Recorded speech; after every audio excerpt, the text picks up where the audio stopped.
रुग्णांच्या वेदना पाण्यात बुडाल्या, सीपीआरच्या अपघात विभागाची दुरावस्था, प्रशासनाचं दुर्लक्ष। कोल्हापूरचा थोरला दवाखाना म्हणजे छत्रपती प्रमिलाराजे रुग्णालय अर्थात सीपीआर हॉस्पिटल। या रुग्णालयात कोल्हापूर शहरासह ग्रामीण भाग आणि लगतच्या अनेक जिल्ह्यातील रुग्ण उपचारासाठी येत असतात। एखादा अपघात झाल्यास जखमींना पहिले दाखल करतात ते सीपीआर रुग्णालयाच्या अपघात विभागात। मात्र मंगळवारी सायंकाळी आलेल्या धुवाधार पावसानं याच तात्पुरत्या अपघात विभागात पाणीच पाणी झाल्याचं विदारक चित्र पाहायला मिळाले। पावसाने छतातून मोठ्या प्रमाणात पाणी गळाल्याने विभागातील सर्व बेडवर पाणी साचलं आणि विभाग जलमय झाला होता। अनेक रुग्ण या पाण्यातून कसेबसे जागा शोधून उपचार घेताना दिसून आले, मात्र जागा मिळणेही कठीण होते। अर्थात विभागात बेडपेक्षा पाण्याचं साम्राज्य दिसत होतं। अशा पावसाच्या सरीतच येथील डॉक्टर रुग्णांवर उपचार करत होते। यामुळे डॉक्टरांसोबत येथील कर्मचाऱ्यांची चांगलीच कसरत झाली।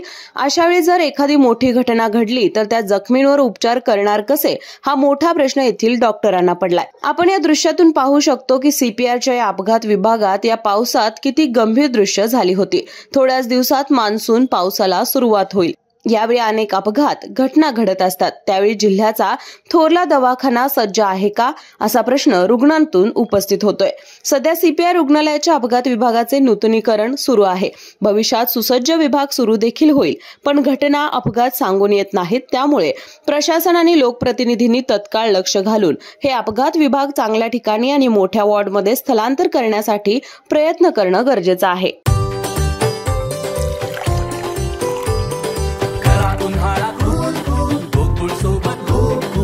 गोकुळ सोबत गोकुल। अशाच नवनवीन अपडेट पाहण्यासाठी आमच्या कोल्हापुरी कारभार म्हणजेच केके न्यूज चॅनेलला सबस्क्राइब करा।